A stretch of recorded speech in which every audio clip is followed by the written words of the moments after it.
नमस्कार दोस्तों, ज्ञान भंडार के एजुकेशन चैनल में आप सभी दोस्तों का स्वागत है। आज हम लोग पढ़ेंगे सेट नंबर 11 को।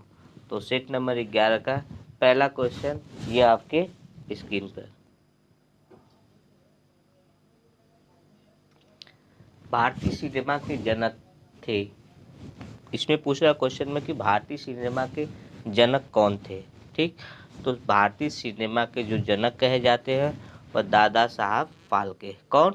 दादा साहब फाल्के। दादा साहब फाल्के का जन्म कब हुआ था? इनका जन्म हुआ था महाराष्ट्र में। कब हुआ था? 30 अप्रैल। ठीक, 30 अप्रैल 1870 में क्या हुआ था? इनका जन्म हुआ था। किनका? दादा साहब फाल्के का। ये कहाँ के रहने वाले थे? महाराष्ट्र के। ठीक, महाराष्ट्र के नासिक जिले के। महाराष्ट्र के नासिक जिले के रहने वाले थे। ठीक,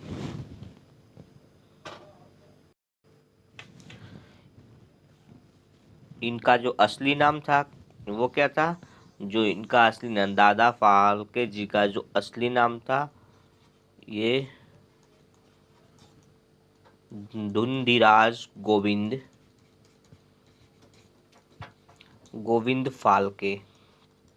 ठीक, इनका क्या था? इनका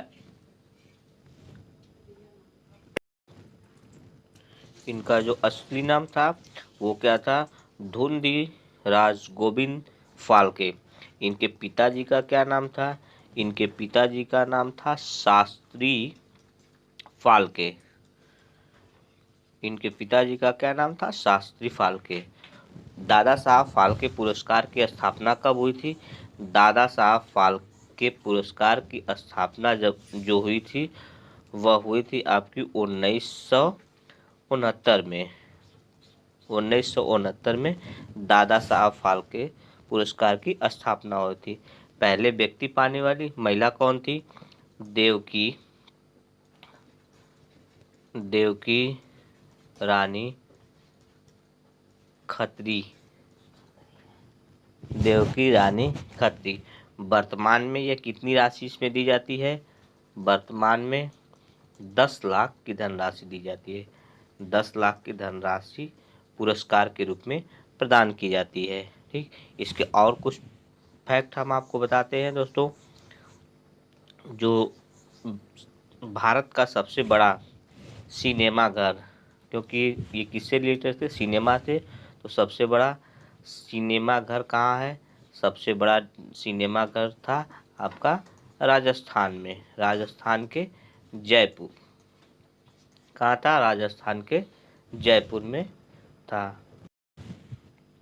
जो पहली फिल्म कही जाती है वो आपकी जो पहली फिल्म थी ये थी पुंडलिक। पुंडलिक पहली फिल्म थी। यह कब बनी थी? 18 मई 1912 को रिलीज हुई थी। ये पूरी फुल फिल्म थी। ठीक, इसके बाद 3 मई 1913 को एक फिल्म और रिलीज होती है। कौन? राजा हरिश्चंद्र। क्या? राजा हरिश्चंद्र। यह क्या थी? एक मूक फिल्म थी।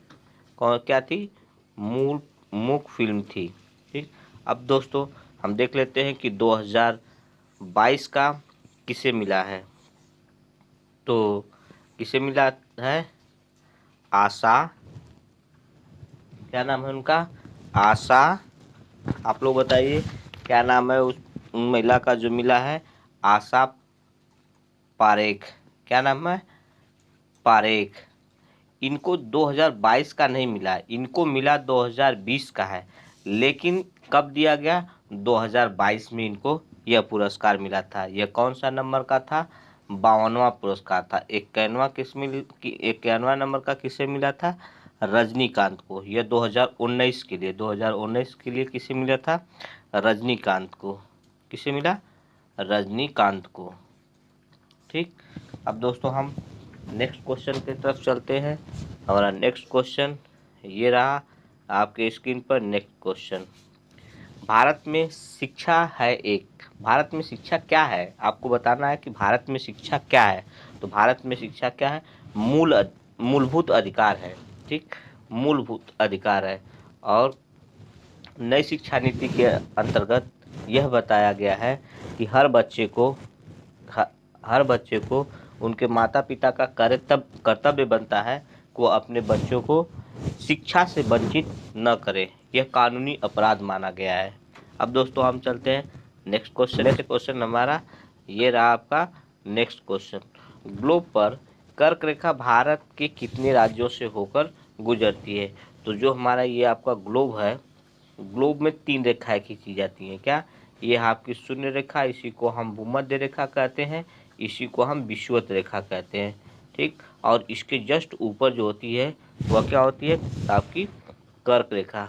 जस्ट उसके नीचे, भूमध्य के नीचे, ये आपकी होती है मकर रेखा।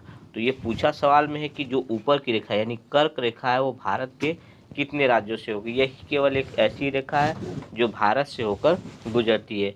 ये भारत का आपका मैप रहा है इस तरह से, और यह रेखा यहाँ से होकर गुजरती है।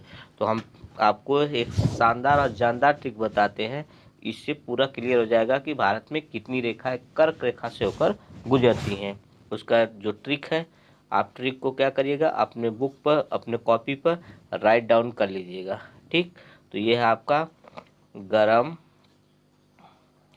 छपाती झारखंड में, झा पूरा ले लेंगे इसे झारखंड कहेंगे। तो ग से अब इनका सबका एक्सप्लेन कर देते हैं। ग से आपका, ग से आपका गुजरात, क्या, ग से आपका गुजरात। र से राजस्थान। म से मध्य प्रदेश, ठीक।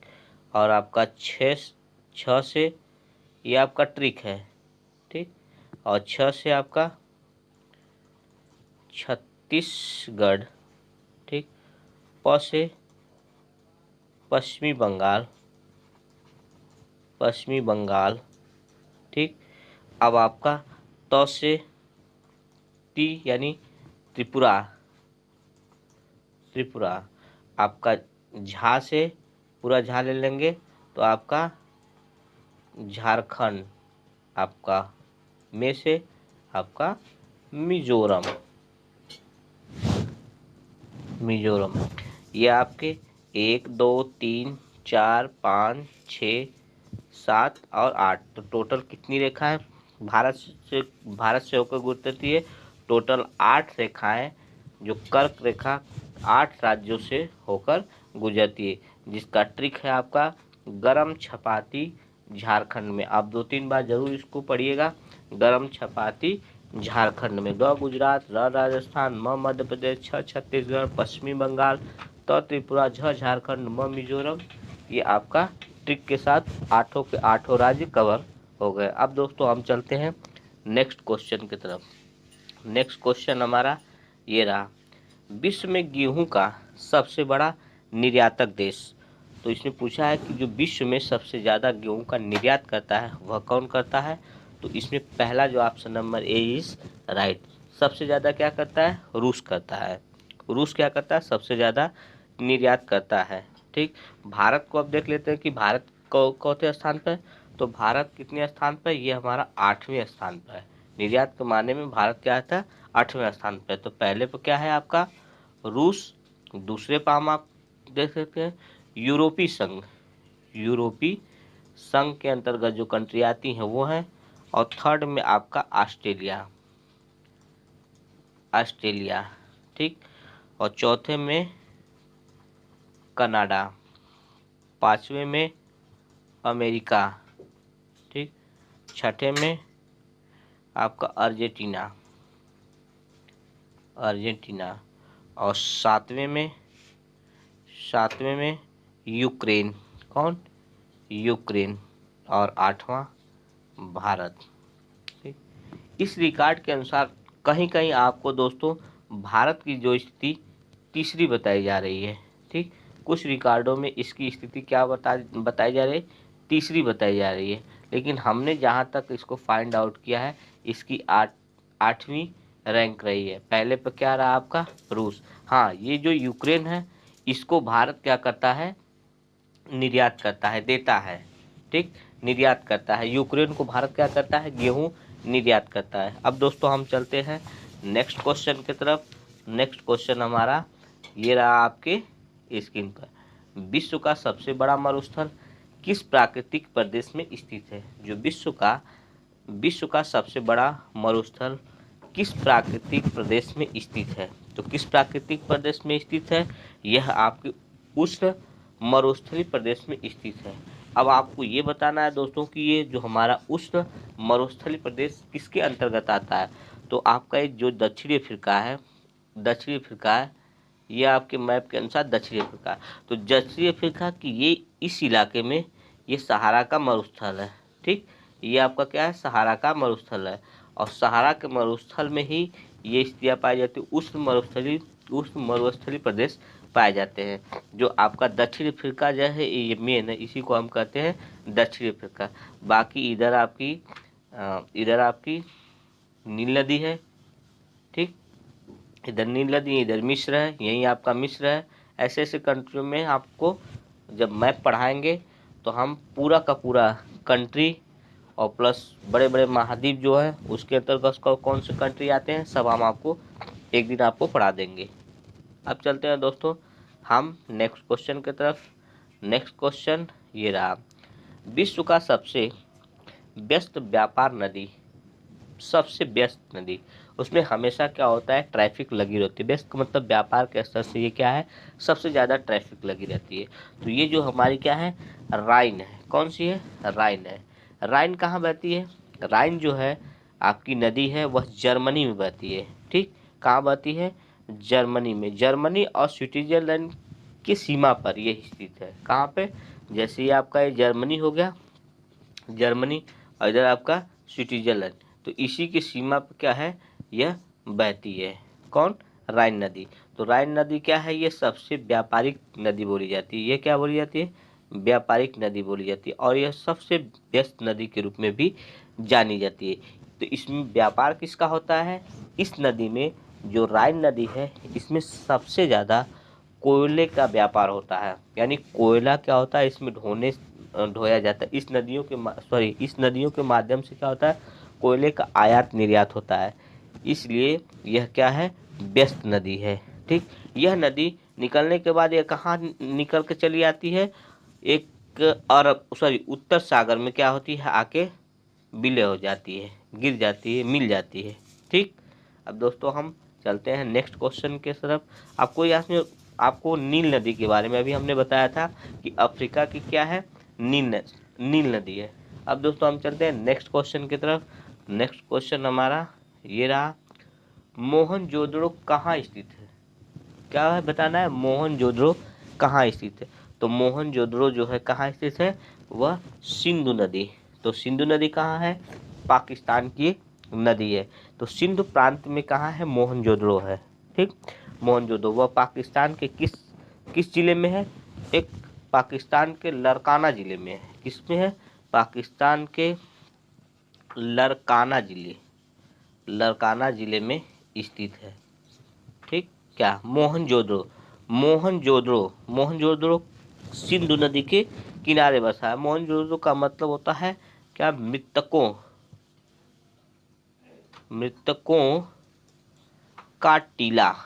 क्या होता है? मृतकों का टीला।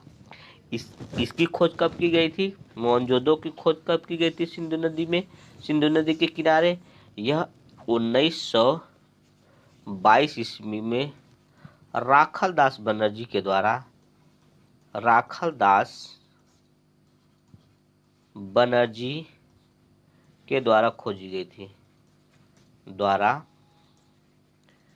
खोजी गई, ठीक दोस्तों। अब दोस्तों हम चलते हैं नेक्स्ट क्वेश्चन की तरफ हम चलते हैं। नेक्स्ट क्वेश्चन हमारा ये रहा आपके लिए। दोस्तों अगर इस चैनल पर आप नए हो तो सब्सक्राइब तथा दोस्तों के पास शेयर करना ना भूलें।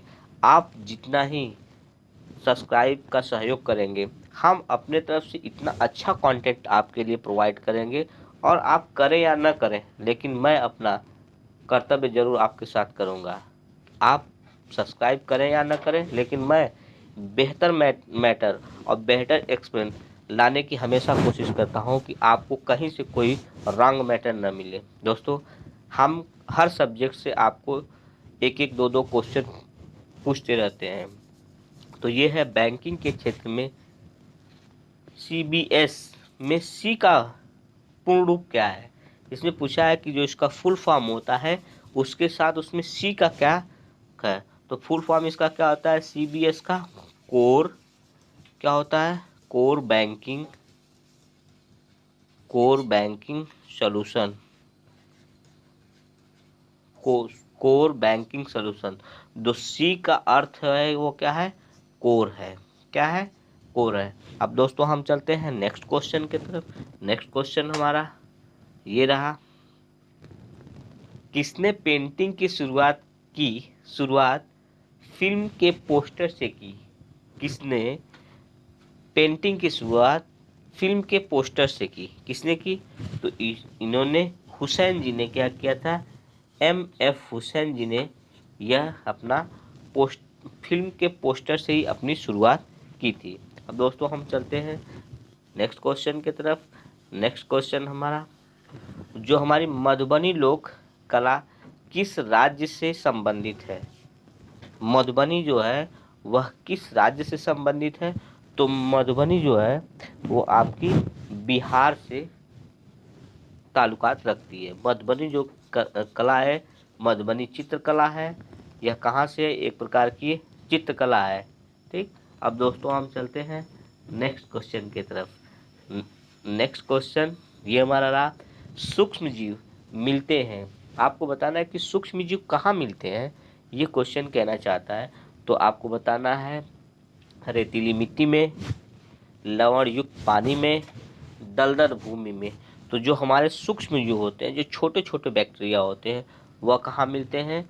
आपके इन तीनों जगहों पर। इसलिए right option is D is right answer. पहला, दूसरा, तीसरा, इसका मतलब कि ऑप्शन नंबर डी, यानी सूक्ष्म जीव होते हैं वो तीनों जगह मिलते हैं। ठीक। अब दोस्तों हम चलते हैं नेक्स्ट क्वेश्चन की तरफ। नेक्स्ट क्वेश्चन हमारा ये रहा आपके लिए, साबुनदाना किससे बनता है? ठीक। तो साबुनदाना जो है इस ऑप्शन में आपको साइकस बताया जा रहा है इस ऑप्शन में, क्योंकि एक ऑप्शन इसमें आपका मिस है, जिसे क्या कहते हैं? कसावा कहते हैं। कहवा साबुन को क्या कहते हैं? साबुनदाना को कसावा के भी नाम से जानते हैं। ठीक। यह क्या होता है कि इसमें कई चीज़ें पाई जाती हैं, जैसे फाइबर पाया जाता है, फास्फोरस पाया जाता है, पोटेशियम की मात्रा पाई जाती है। इसलिए यह किसके लिए सबसे ज़्यादा महत्वपूर्ण होता है? ये जिसको BP हुआ था, यानी ब्लड प्रेशर वाले, डायबिटीज वाले व्यक्ति को यह साबुनदाना का इस्तेमाल करने से BP पर क्या होती है?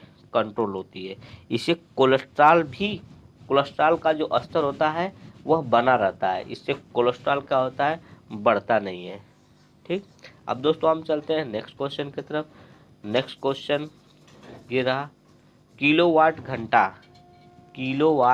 घंटा मात्रक है। किलोवाट जो घंटा का मात्रक है वह किसका मात्रक है? वह है आपके ऊर्जा का। क्योंकि हमने बताया ना, फिजिक्स, केमिस्ट्री, बायो, मैं सबके क्वेश्चन इसमें आपको दिया हूँ। तो जो इसका सही ऑप्शन होगा वो आपका ऊर्जा। क्या है? ऊर्जा। अब दोस्तों हम चलते हैं नेक्स्ट क्वेश्चन की तरफ।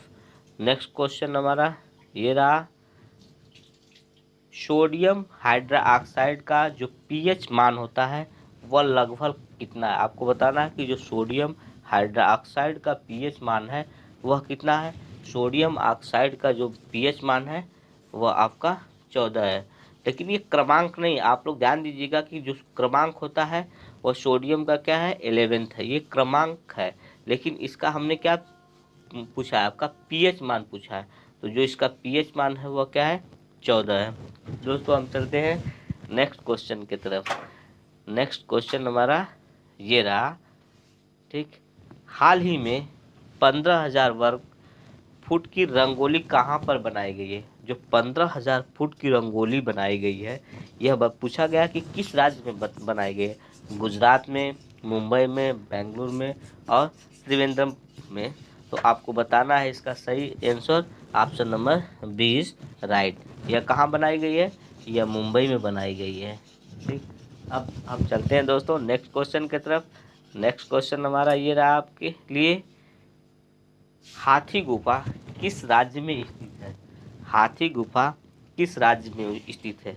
पहला ऑप्शन आपके लिए राजस्थान में, Madhya Pradesh, second option C option Bihar और फोर्थ ऑप्शन उड़ीसा। तो आपको बताना है कि हाथी गुफा कहाँ स्थित है या किस राज्य में स्थित है। तो इसका सही ऑप्शन ऑप्शन नंबर डी। अब आपको ये देखना है कि जो इसके जो तथ्य थे वो क्या क्या है। यह कहाँ है? उड़ीसा के भुवनेश्वर में। कहाँ है? भुवनेश्वर में। भुवनेश्वर में कहाँ है? उड़ीसा के भुवनेश्वर में। यह उससे तीन मील की दूरी पर है। कितनी मील के? 3 मील की दूरी पर स्थित है। यहाँ पे क्या है? गुफा लेक है। क्या है? गुफा लेक है। ठीक, इसका गुफा लेक हाथी गुफा लेक स्थित है उड़ीसा के समीप। अब दोस्तों चलते हैं हम नेक्स्ट क्वेश्चन की तरफ। नेक्स्ट क्वेश्चन ये, ताजमहल का डिजाइन तैयार करने वाला वास्तुकार कौन था? जो ताजमहल को डिजाइन किया था उस व्यक्ति का नाम क्या था? इसमें दोस्तों एक ऑप्शन थोड़ा सा नीचे हो गया है, फिर भी इसमें ऑप्शन आपको जो इसका आंसर है वो आपको मिल जाएगा। तो इसका सही ऑप्शन क्या है? उस्ताद ईसा। ये ताजमहल की स्थापना कब हुई थी यानी कब बना था?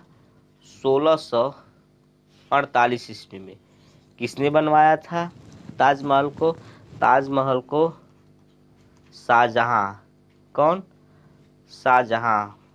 शाहजहां ने किसकी याद में बनाया था? आप लोग को पता ही होगा किसकी याद में बनाया था? मुमताज। मुमताज की याद में बनाया था। यह एक सफ़ेद, किसका? एक सफ़ेद संगमरमर का बना हुआ है। ठीक, ये क्या है? एक सफ़ेद संगमरमर का बना हुआ है। ठीक, यह किस नदी के, आपको बताना है कि ये जो ताजमहल है वह किस नदी के किनारे है? आप बताइए ये किस नदी के किनारे है? तो यह यमुना नदी के किनारे है। किस नदी के किनारे है? यमुना नदी के किनारे है। ठीक दोस्तों, चलते हैं हम नेक्स्ट क्वेश्चन की तरफ। नेक्स्ट क्वेश्चन हमारा ये रहा आपके स्क्रीन पर। स्वामी दयानंद सरस्वती ने किस समाज की स्थापना की थी? किस समाज की स्थापना की थी? दयानंद सरस्वती ने किस समाज की स्थापना की आपको बताना है। तो यह आर्य समाज की स्थापना की थी। किस समाज की? आर्य समाज। आर्य समाज की स्थापना इन्होंने कब की थी? तो 10 अप्रैल 1875 ईस्वी में ये आर्य समाज की स्थापना की थी। कब की? 10 अप्रैल 1875 ईस्वी में इसकी स्थापना की थी। दयानंद सरस्वती का मूल नाम क्या था? इनको मूल नाम जो था यह मूल शंकर के नाम से, मूल शंकर के नाम से क्या किया जाता? पुकारा जाता था। इनका जो नाम था मूल शंकर था। इन्होंने एक नारा दिया था। क्या नारा था? आप बता दीजिए क्या नारा था कमेंट बॉक्स में लिखकर कि इनका जो नारा था वह क्या था?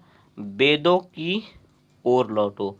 वेदों की ओर लौटो, इनका नारा था वेदों की ओर लौटो। और ये कहाँ के रहने वाले थे? गुजरात के काठीवाड़ा जिले के। अब दोस्तों चलते हैं नेक्स्ट क्वेश्चन की तरफ। नेक्स्ट क्वेश्चन हमारा ये रहा आपका नेक्स्ट क्वेश्चन, जो मुक्केबाजी का खेल परिसर क्या कहलाता है? तो जिसमें मुक्केबाजी की जाती है, खेली जाती है, उसके कोर्ट का जो नाम है वह क्या है आपका? रिंग है। रिंग के अंतर्गत क्या की जाती है? मुक्केबाजी खेली जाती है। ठीक, अब हम चलते हैं दोस्तों नेक्स्ट क्वेश्चन की तरफ। नेक्स्ट क्वेश्चन हमने बताया आपको कि इस सीरीज में हमने केवल 20 प्रश्नों की ही सीरीज बनाई है। तो इसमें केवल ये 20 जो क्वेश्चन है ये आपका लास्ट क्वेश्चन है। घुड़सवारी का खेल परिसर क्या कहलाता है? तो जो घुड़सवारी का खेल परिसर है वह क्या कहलाता है? एरीना। क्या कहलाता है? एरीना कहलाता है। दोस्तों यह आपका 20 सेटों का जो सीरीज है ये कंटिन्यू चलती रहेगी, और इसे शेयर तथा सब्सक्राइब करना ना भूलें। अब मिलते हैं आपको हम नेक्स्ट 12वें नंबर सीरीज के साथ। तब तक लेते हैं अलविदा।